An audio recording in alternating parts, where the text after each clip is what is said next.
Welcome to Armchair Anonymous. I'm Dax Shepard. I'm joined by the Duchess of Duluth. Hi there. And, Aaron, what could be Aaron's regional title? The Mistress of Milford. I like The Mistress of Milford. Yeah, that's still got a good ring to it. What people might not know and is absolutely absurd is, where do you live now? Beverly Hills. Do you know that, Monica? Yes. Yeah, it's embarrassing. I hate I'm it. so embarrassed by it. And it's a great community. It's a bummer that that's the name. Beverly Hills, Michigan, to be clear to everyone. Yes. Let's make it abundantly clear.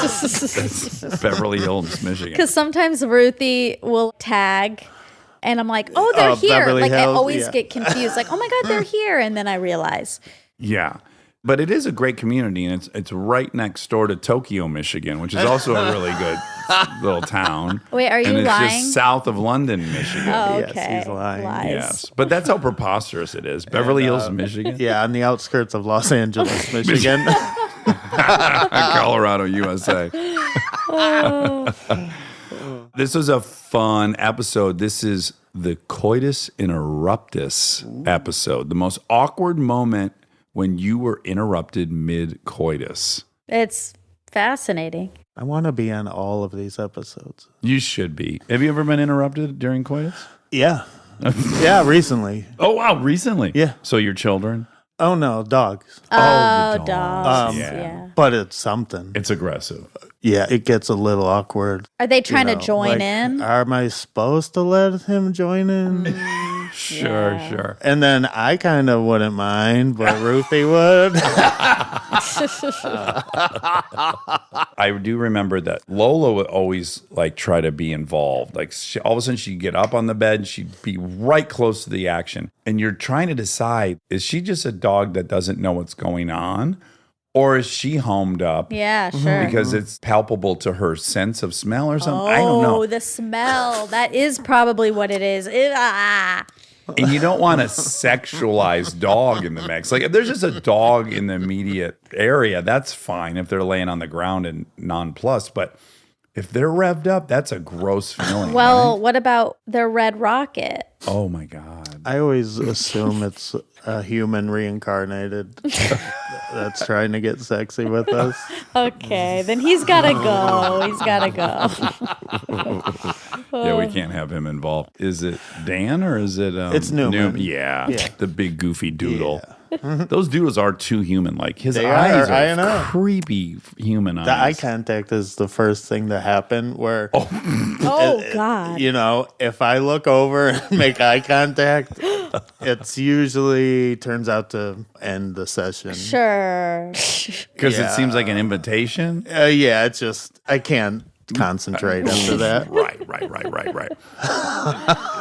Well, we didn't have any dog stories in this round, so that was good. Yeah, but we do have some incredible ones. In fact, the one which one do you remember? I remember all of them. Well, I don't want to say them because I don't want to spoil. Okay. Definitely the hiker. Yeah, that one felt very passionate. That was a juicy one. Yeah. Okay. Well, you're going to love these. So please enjoy Coitus Interruptus. Hard times come and go. Good times, take them slow. My life, I had them both. Remember one thing, you gotta know, I'ma keep on shining. I feel like we've jinxed ourselves a little bit with all this poopy pants talk. I feel like There's one of the too three of us is many. going to go down. Oh, fuck. I'm always on the verge. So are you. Joe? It's me. Hi. Perfect. Joe, are we going to use your real name? We can use my real name, but I'm going to keep other people's names out of it. Out of respect for the departed. Yes, exactly. Okay, so you got yourself interrupted during coitus. Yes, mid-coitus interruptus. Okay, walk us through it. I was in college and I was dating this lovely girl. One night, she throws a big party at her house. So everybody's drinking, playing games, loud music. Basically, we're all having a blast. So later in the night, while the party's still going on, so tons of people still out there, we were pretty inebriated and feeling frisky. So we decided to go to her bedroom. So once the doors are closed, clothes are flying off, and things are heating up. Fast forward a bit, we've gone through the usual foreplay, and now we're in the middle of the main event. I'm on top. I'm getting into my groove. Thinking about baseball, thinking about roadside deaths. Anything to last Yes. longer. Yes, exactly. So I'm on top. I'm getting into my groove, and all of a sudden, I hear the bedroom door open behind me. No knock, nothing like that, just door opens. And I seem to remember you kind of talking about a moment where you were filming a sex scene and your ass is Asshole. right Yeah, there. Anus. your anus. Yeah. You feel so vulnerable and Very exposed. The apex of vulnerability. yes, exactly. So my butt is just visible. I don't let people see my butt all the time. And it's splayed open, probably. It's like it's open. It's not closed, that's for sure. Right. Right. My immediate reaction is like, well, oh geez, okay, they're getting a full view of my ass, and I have no idea who this is. I haven't checked yet, so I have to make a split second decision. Do I stop or do I keep going? Oh. Okay. All right. I guess that's the decision. I thought you were going to say, do I put a sheet over my ass? Or do I turn do I when turn? my Do dick I look? explodes? But no, you're like, do I just soldier on? You know, I'm expecting whoever it is to open the door, squeal with embarrassment. Oh my God, I'm so sorry. And then slam the door. Great point. So I'm like, okay, I'm not going to let this interrupt my rhythm. If I throw anything off, it could just be a disaster for me here. I hear the door close, and I was like, okay, I'm just going to look over and check. There's two girls standing, doors closed now. Oh, they they've came in, they decided to saw what was stay. happening, and then they closed the door and stuck around. Close the door, and they're standing there. Is your girlfriend like she's heard the commotion as well, or? Yes, but Yeah. I'm more focused on who are these people. And I look and I was like, oh, these are friends of hers. I know these people. More the merrier. At this point, I decided, okay, it's time to pause and figure out what's going on. You know, maybe there's an emergency. It's not what I was expecting to happen, but the girls just walked over to the bed and sat down. They started chatting with us. Oh my gosh. What? Being the polite people that we are, we laid back on the bed and started catching up with some friends. Okay. What? They're fully clothed and we are butt naked. I'm fully erect. Yeah, you're hard as Yeah. hell. You're 20 years old. Oh. Oh yeah, God, things change. So the blankets are off the bed. There's nothing to cover up with. The small talk continues for a bit. Can I ask what the small talk was? Was it just like, hey, great party. We haven't been out in a while. Have you Like, guys what- had the licorice out there? Yeah, like it's what- really good. It was along those lines, like, hey, I haven't seen you in a bit. What have you guys been up to? It's like what you would be talking to somebody about at a party, but the circumstances are just different. The small talk dies. We're just kind of in some silence here. And the girl closest to me, no warning, reaches out and grabs my shaft. Oh my gosh. This is like a Penthouse Forum letter. So they knew what they were doing. I mean, if I was prepared or this had been talked about, obviously I'm open to something like that. Yeah, you accommodate. A foursome? My immediate reaction is I've got to figure out what's going on. So I look at my girlfriend and she's giving me nothing. Yeah, for me, really quick, I would just be like, is this a test? I'm supposed to like tell her, don't you dare touch this. That's hers. Or has this been pre-scripted and like it's party time and this is her desire and her fantasy and she just didn't want to tell me? Who's to know? I have no idea. I look at the girl who is currently grabbing my penis, nothing from her at all. What in the hell? It's like a zombie story. We're just sitting in complete silence, hand on the dick for, time goes slowly. I'm guessing minimum 15 seconds, but could have been upwards of 30 seconds. Wow. I don't know what to do at this point. So I'm just sitting there and we're all just kind of silent. All of a sudden, the girl releases. They look at each other. They say a polite goodbye. And then they walk out. Wait, Do you think what? she had like impulse control issues? No. And she's like, don't touch the dick. Don't touch the dick. Don't touch the dick. Oh, fuck. All right.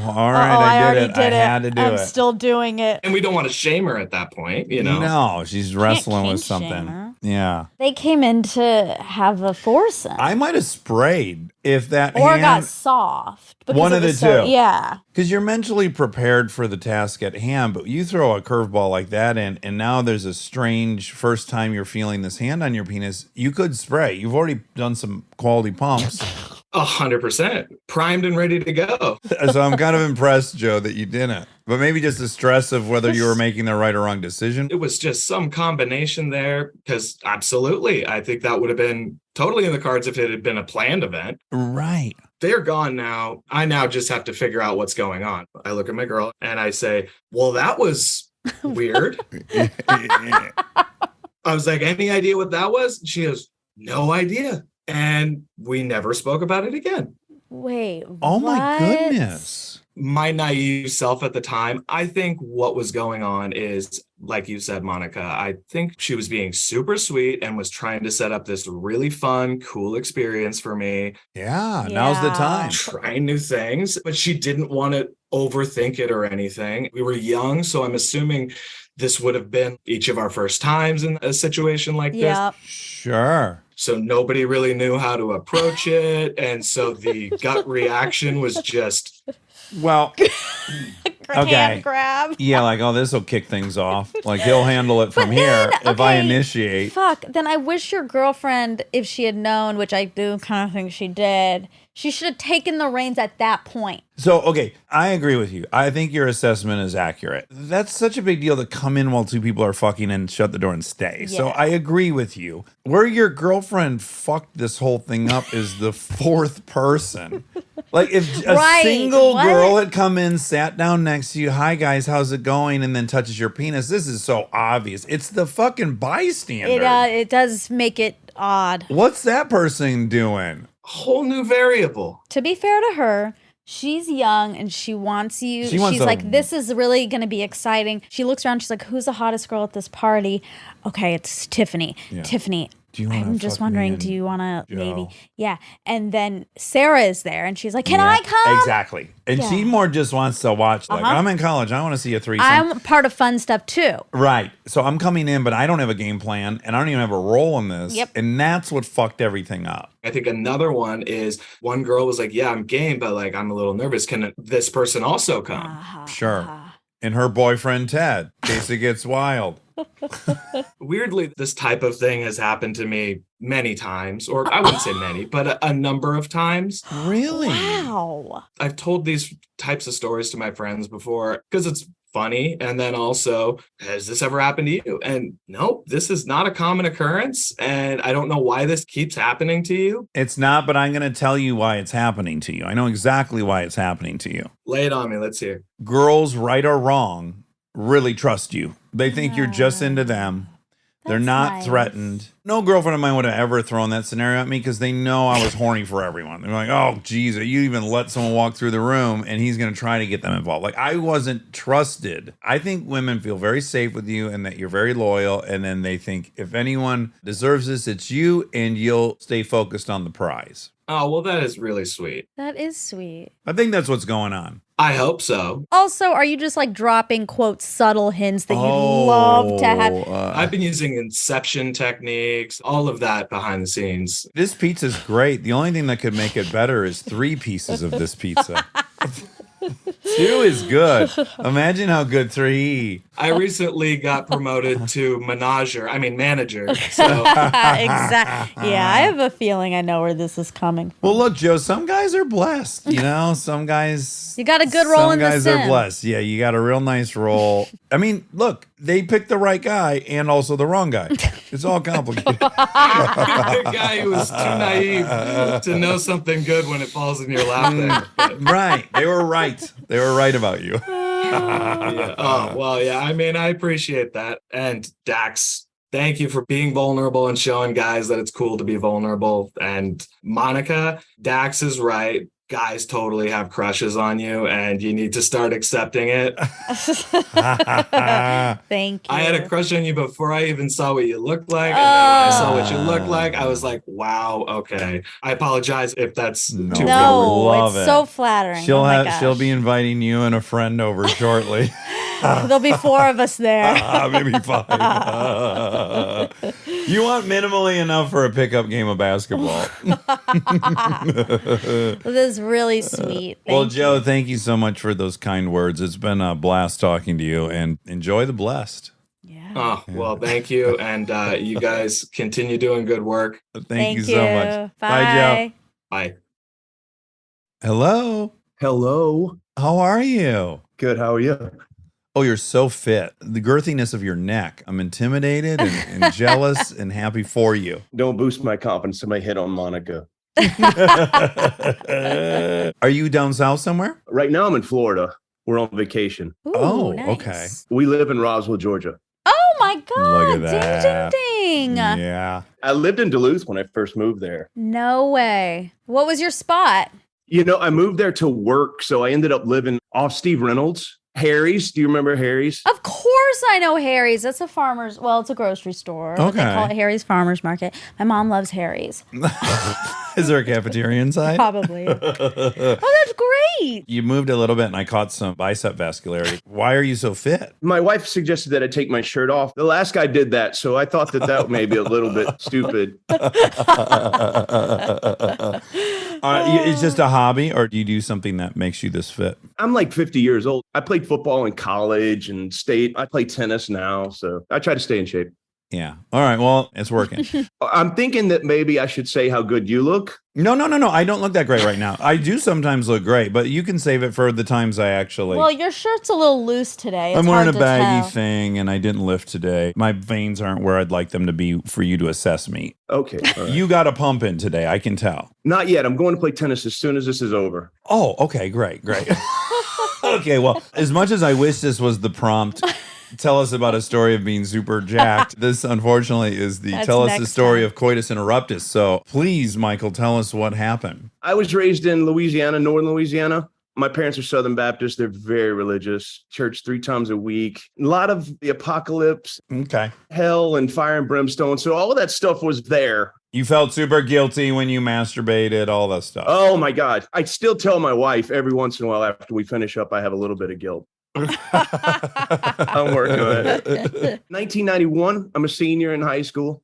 My parents had a lake house that was about an hour north of where we lived. After football games on Friday night, they would go up as soon as we were done. And then I would just go after I finished up my showers and whatnot. So on this particular Friday night, my mother told me that they were going to go ahead. So I could go to the house, pick up my stuff and drive up later, but make sure to check the answer machine, because if they got up there and they didn't have something, they would call and leave it on there and I would grab it. And Monica, an answering machine, Hey, come on. it's important. It had a cassette, right? Dax, I think we're the same age. So it's just a cassette recorder with a cassette in it. And you'd call and leave a message. Anyway, I'm 17. I see it as an opportunity for a girl to meet me at the house. Of course. Yeah, of course. Stupid question. Had you won the game that day? Important. Yeah, we were very good. Oh, okay. So you're riding high. You're feeling it. Yeah. Okay, very good. You're in a great mood. Girls on the way. You're a victor. Oh, Okay. What a night what to be a alive. life. Yeah. Yeah. Fantastic. Okay. Lake house awaits. As I get into this story, I think about how young Monica is, and I'm really afraid I'm going to use some of the wrong terminology. So if you're at all offended, say, hey, dude, knock it off. I'm also not that young. 35. So we go inside. I push play on the message machine, and there's no new messages, couple old messages.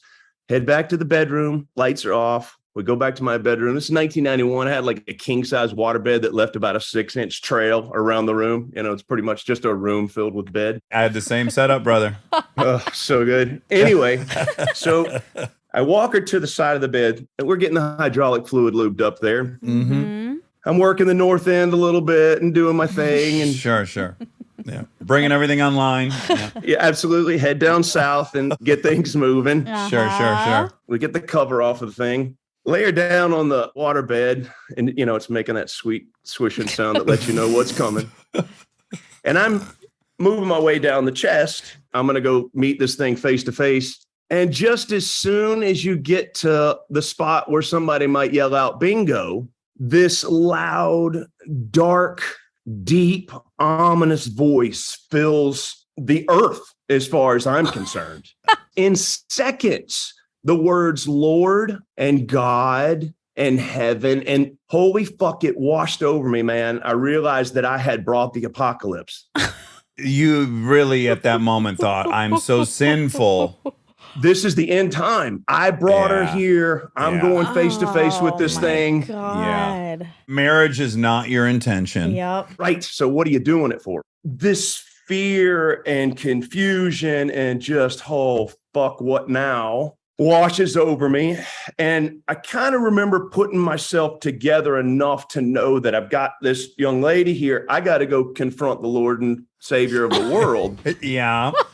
I got to pause you. Terrible time to have this crisis of conscience because you've just come face to face. She might interpret. Exactly. That might trigger like, oh, fuck, what did he just see? What's wrong with me that he just leapt up? She's hearing the voice too. Oh, okay. It's like it's from the heavens, dude. It's not just for me. Oh, okay. I thought maybe it was just your own. Okay. No. She grew up somehow more religious than me, so she's probably thinking the chariots are coming too.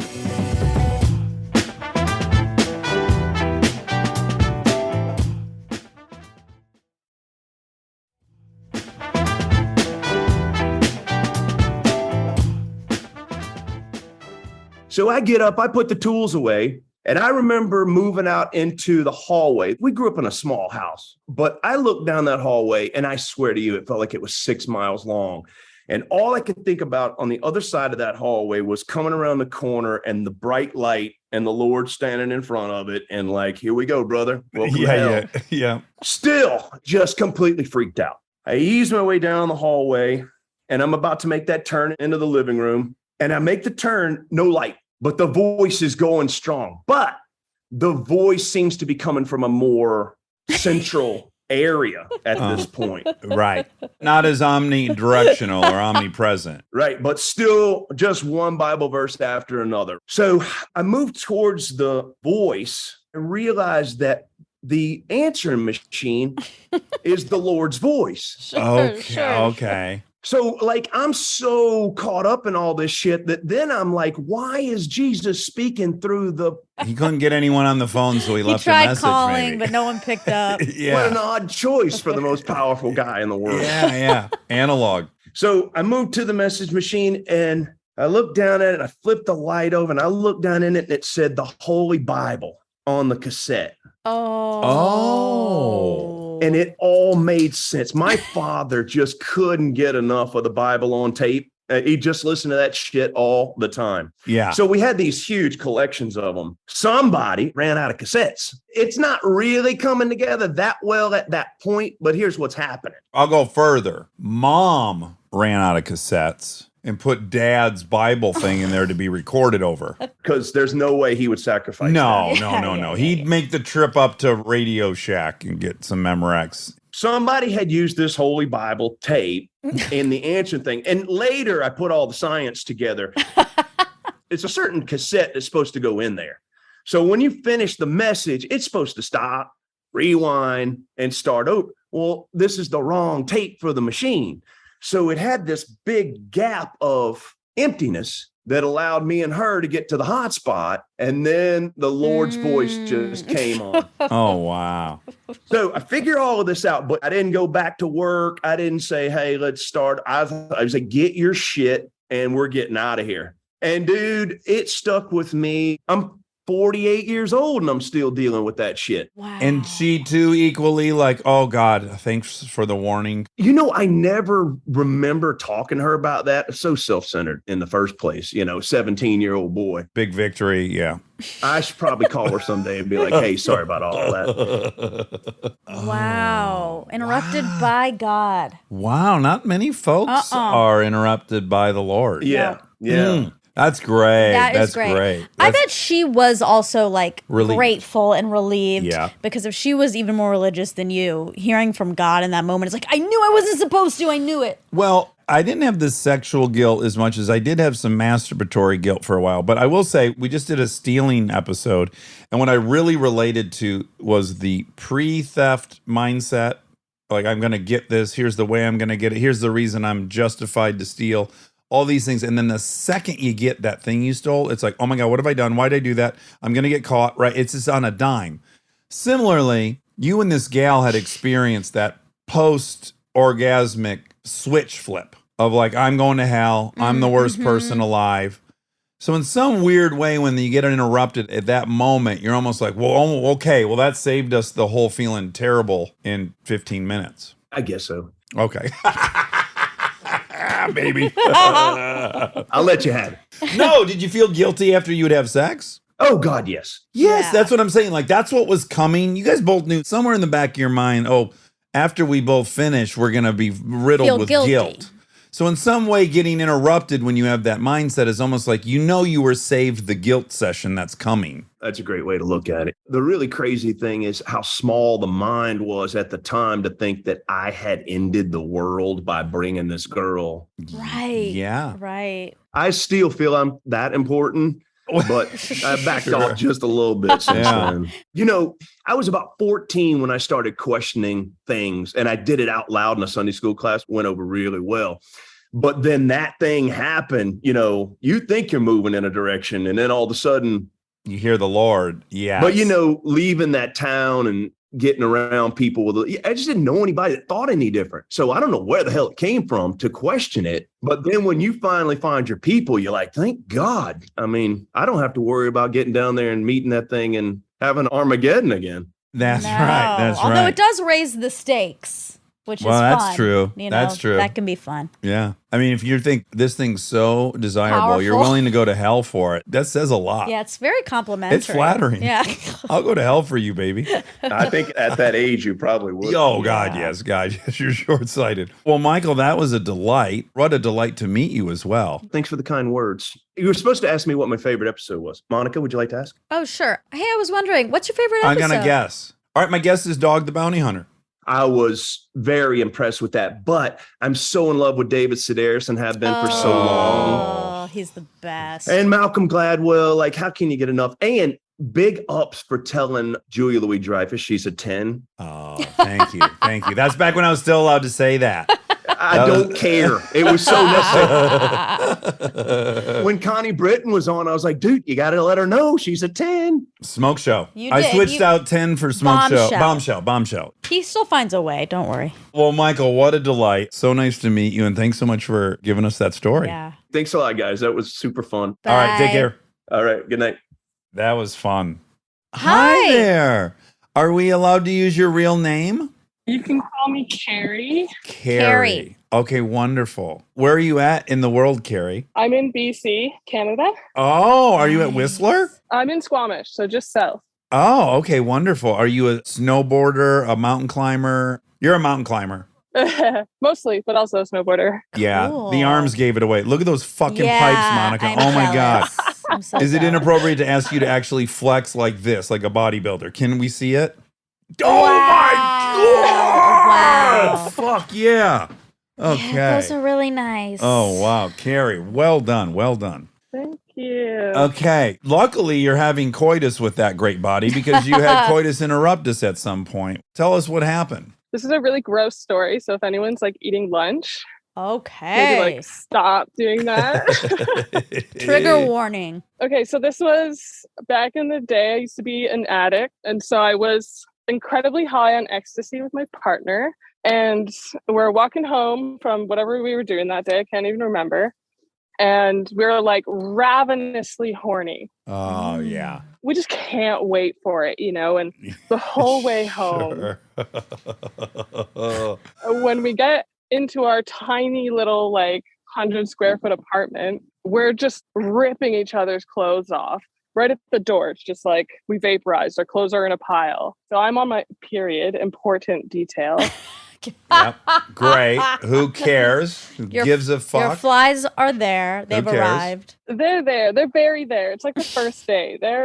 Okay. Heavy flow. We don't care. So we are going at it, and I really liked rough sex at this time, and we're just I'm getting smashed against walls. We're in the kitchen, which is right beside our entry door. I'm getting smashed against cabinetry. He's pounding me super hard, and blood is Oh, sure. going everywhere. Oh, wow. And I'd imagine on ecstasy, you're embracing it. This is Yeah. primal. Well, yes, exactly. We were into it, and it's just splattering everywhere, and it's getting on his face Oh my God, animals. on his hands, and I'm like on the walls, and there's handprints everywhere. Oh, wow. And then all of a sudden, we hear a bang on the door, and we're like, "Oh shit!" I was just quiet for a second, and then another bang. Police, open up! What? And we're like, "Oh, fuck! Okay, well, I guess we better answer the door." Yeah. We like get ourselves as together as we can. Oh my God. And it looks obviously like a murder scene at this It point. looks like a murder scene. Like we're covered in blood. Oh my God. We're sweating profusely. You've just cut a body up in the bathroom.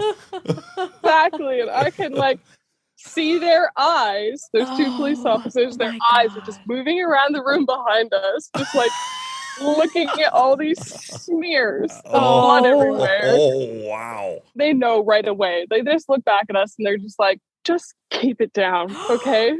Oh, it was a noise So complaint? a neighbor had thought you were getting beat up in there. Yeah, and we were in like a really sketchy neighborhood as well. It would make sense. So they thought there was like a domestic violence thing going on. Oh, shit. Of course. And they come in and they see that and are probably both like relieved and horrified at the same time.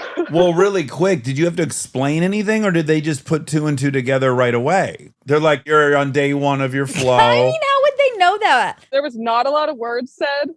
There was some eye contact in the background. They looked at each other. I'm assuming they knew because they were just like, guys, just keep it down, okay?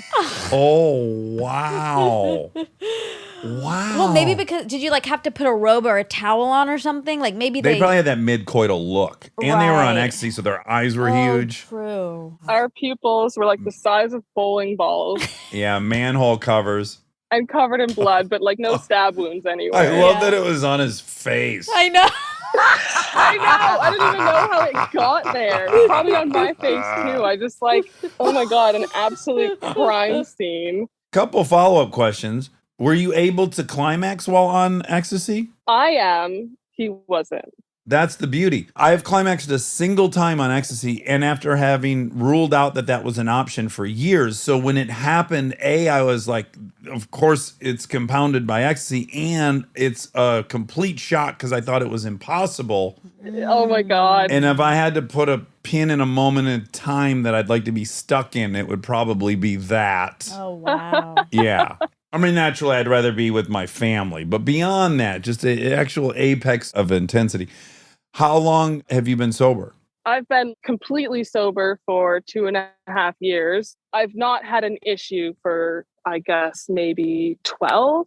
And the last 2.5 are completely sober because I had a brain injury. Oh, from climbing? From mountain biking. Okay. Oh, wow. It's not good for your brain. And to be honest, though, I'm loving it. I love it. Yeah, yeah. Good. It's amazing.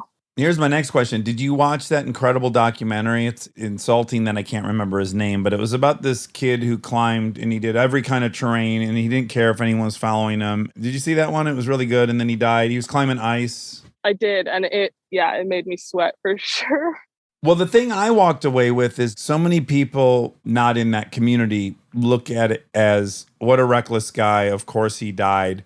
And my takeaway was if he hadn't had that, he would have just been a really bad addict who died. I mean, I really think that's where he was headed. And I just wonder if you see any of the overlap between being compelled to climb and adventure stuff and just the addict. Like, if not for this level of dedication to something arousing, you would probably be an addict. It is definitely a replacement. And I do find that me, in comparison to my friends that don't have issues with that, or never did, that I do seek a higher level of physical effort and a little bit of danger too. I really like scrambling and activities like that with like high exposure. I feel excited where someone might feel terrified, but I need that. That makes me feel happy and engaged. Yeah. Last question. Do you think you came to this by way of genetics or nurture? Hard both. My dad is an alcoholic, still is. My brother as well. And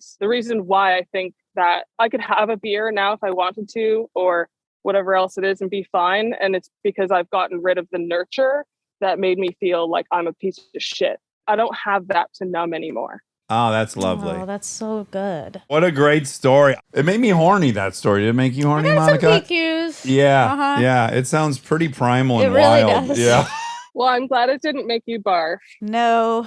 Well, Carrie, thank you so much for that story. That was raucous. Yeah, thanks for having me. It's a very surreal experience to actually be engaging in this show after listening to it all the time. You can't listen while you climb, can you? You got to be like ultra focused. Yeah, and that's also part of what I like about it. It's I am only here. Present. Yeah. Oh, I love it. That's what I like about the motorcycle track. You don't have 1 second to let your mind wander. It's not allowed. Exactly. Yeah. All right. Well, great meeting you. And we're delighted to have gotten to talk to you. Yeah, thank you. Thanks for having me. All right. Bye-bye. Bye, guys. Wow. Well, shit. A lot of ways to get interrupted. Please, I was a little- God. I was a little nervous entering this one. And I think I said it on our original prompt thing. Like, if it's just your kids running in, like maybe we've had like we know. There was even two in there where I was like, oh, parents are coming in. Yeah. And then No. These were fantastic. And two borderline bodybuilders That's back to back. right. So that was a little added thing. And then, of course, that homicide scene. Oh, sure. What a ride. What a ride. I got to call my sponsor after that. Love you. I love you. Do you want to sing a tune or something? We don't have a theme song. Oh. Okay, great. We don't have a theme song for this new show, so here I go. We're gonna ask some random questions, and with the help of Armcherries, we'll get some suggestions. On the fly rhyme dish, enjoy.